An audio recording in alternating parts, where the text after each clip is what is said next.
Now, Nigeria, our national flag, reflects originally what we naturally do. That's the green, which is agriculture. And we have perfected agriculture in this country before, where under the First Republic, where the various regions had their various cash crops and food crops, and Nigeria was sustaining itself and even exporting in large quantity to countries around the world. Nigeria was prospering at that time.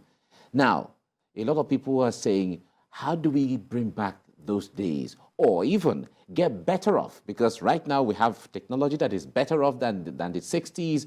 We have manpower that are skilled than ever. We have even more manpower now if we compare the numbers and so on. What is the agenda for agriculture to ensure that there's food security for this country? We will get back to those glorious days under Ashwaju, and it's by purposeful leadership, identifying what the challenges are and devoting time and resources to them. Like we all know, our unemployment challenges, are enormous. And for us to begin to bring down that number, agriculture sits at the heart and center of that, because we have the land, we have the fertile ground to, go and then produce. So what do? It's really to marshal resources to begin to, first and foremost, increase the land under cultivation.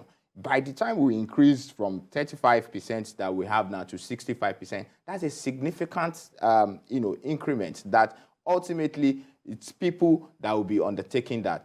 And in doing that, what are you doing? You're providing access to finance to ensure that, look, small-scale farmers, and this government has been doing it, by the Anchor Growers Program. We will intensify that and enhance that. That's important. Also, it's to set up the commodity exchange. This commodity exchange has been said by Ashwaju. He's met with the agricultural sector specifically, just like he has met with the economic team, just because we know that there's enough and enormous potential there. Set up a commodity exchange that really guarantees pricing for small-scale farmers and farmers generally, so they don't have a problem of purchase. All they know is that, look, let me go farm. I know that there's standard and guaranteed pricing for my item, and once they do that, they go back to farm. That's that. Provide the necessary inputs and support in terms of fertilizer and all of the necessary things to grow this increase in land under cultivation, because those are key, and ensure that we then move to, harvesting and planting more than once or twice in a year. We can do that through mechanized farming and all of the technology that has come to fore. So that's very important. In terms of food security, of course, it's also to provide storage, grain storage facilities in order to mitigate the adverse effect of global, supply chain that comes with disruptions in any country that then affect our prices. So have that storage to mitigate that. But most importantly is, if you look at the infrastructural master plan, it's not just an infrastructural master plan in isolation. It's an infrastructural master plan that, first of all, facilitates trade and moving of goods and services, and connects us to our agricultural hubs, where we can easily transport food from farm to market and export zones. All of those things done together will boost our agricultural productivity such that we can feed ourselves, first and foremost, and begin to export even to neighboring countries and the world. So it's a holistic plan that I believe that once it begins to focus its attention on them, we get enough mileage to reduce the most important element of that agricultural policy, is to bring down our unemployment. Because we have the people, we have the land, then we need to just marshal them to do what is right for everybody, both the country and themselves, in terms of earning income. All right. He talked about manufacturing, ensuring that he brings back the industries, to generate employment for the people and so on. Recall that the United Nations and the other countries of Western countries are talking about the issue of cutting down on gas emissions and so on, and using renewable energy. Now, if you're talking about manufacturing, of course, you're going to talk about power, you're going to talk about some of the, the use of fossil fuel for so many of the equipment that are going to be used. How do we reconcile that, where we're trying to ensure that there are industries to generate employment and for production, yet they're saying we should cut down on gas emissions against climate change? I think from what I've heard him say in various fora and looking at the manifesto, I think what is important is that in formulating policies, either in adherence to international protocols as it relates to climate change, or was the focal point will be a Nigerian first policy formulation. We recognize that we're not a developed country. And in that sense, manufacturing and increasing our manufacturing base, increasing our competitiveness and productivity in order to take advantage of the African Continental Free Trade area is very paramount. And in doing that, we need power and we need energy. And he has said it, we're not going to be held hostage by some of these international processes. While we've signed those agreements and we are adhered by them, it is important to then understand what our right energy mix are.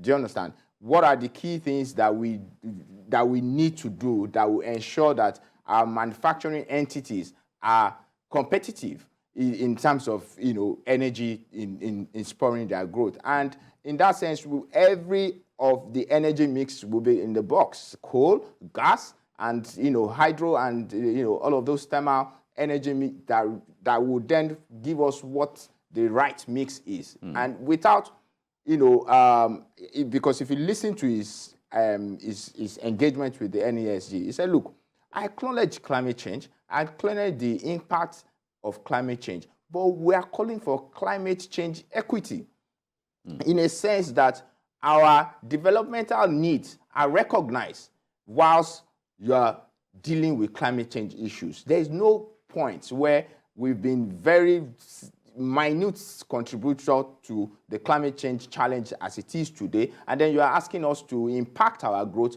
because of that. So I'm happy that he has said, look, it will be a Nigerian first policy such that we will be able to accelerate our own development using all of the right energy mix in his toolbox. Okay, let's talk about the issue of power or energy, as the case may be. To drive the country, you need power. Yes. And since the days of NEPA to the PHCN and all of that, it is one thing that Nigerians complain about, where there is no light.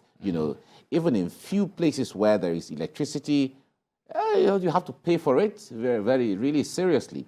But the point there is, one thing that Nigerians have complained about too is the issue of the grid system, where if something happens in Shiroro Dam in Niger State or close to Abuja, far away in Akwa Ibom, the impact is felt.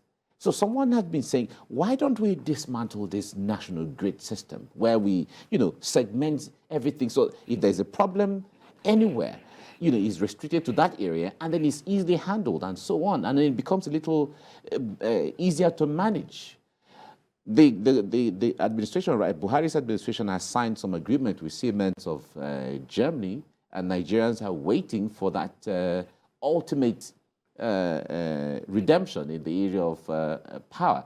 Talk to us generally what the plans are for constant power supply. Okay. I think that if there's any promise that Ashwaju has been very, very vocal about, it is the issue of delivery of power to Nigerians. He's made that promise repeatedly, and it's not for anything, but because when you want to talk about the sort of development that he desires for Nigeria, the next question is how power, and that's it's understandable. And we have to first of all understand where we are in the power, there's been extensive reform done in that sector by previous government. This government has deepened that reform such that as we speak, when you're talking about decentralization of national grid, in my view, that grid is already, more or less decentralized. There is already a law that allows people to generate at least 10 megawatts or thereabouts, or is it 1 megawatt without approval?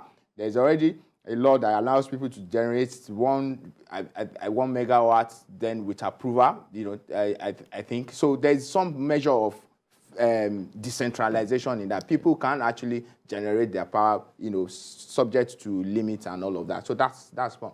In terms of Asiwaju's own plan, is look, we will continue this sort of investment in transmission lines and transmission capacity that this government has done. If you look at and if you're looking around you, if you look at the Siemens deal, we're beginning to see a move towards the delivery of that initiative. I mean, I've run into trucks around the city now where you see Siemens deal carrying transformers going to locations. So I'm hoping that in the next couple of months we'll begin to see improved service delivery. So that's key, and that investment will be continued. As I just said, and in his earnest, he said, look, what we'll do is decentralize more the transmission lines. Do you understand? Because the distribution and the generation has already been privatized. So it's really the transmission, part of it that is still under government, a responsibility, so to speak. So we'll decentralize that. Then we'll also really begin to engage in a much more cost-reflective tariffs where private sector capital can come into that system and and do more, and because really that sector requires private sector capital to do, and then you have to also provide the enabling environment for those capital to thrive, and that's really what that reform would do. And then when you look at his plan to remove estimated billing. It's planned to encourage local manufacturing of meters and all of the components that relate to power provision. And most importantly, it's planned to formulate policy framework that brings about renewable energy, still speaking to his acknowledgement of what climate change is and what climate change impact can be, and say, look, let us begin to look at some of these renewable energy opportunities, because they have the opportunity to bring almost 50-60 million Nigerians into, give almost about that number of power. So, and that in itself comes with a lot of considerable investment opportunities, both from the private sector and from the government, because research, like I said earlier, has shown that there might be about $16 billion worth of investment and opportunities in that. About $6 billion of that component, it relates to the local part of that investment where people are setting up, people are buying components and doing, and that's really a local part of the funding that can be either kept in here and people take benefit of that. So in terms of power, I think with the sort of leadership that he wants to provide, with continuance of the reforms that has been started, investment in the transmission lines, and looking at the cost structure of that industry, we will see much more investment and much more impact on people's desire for power.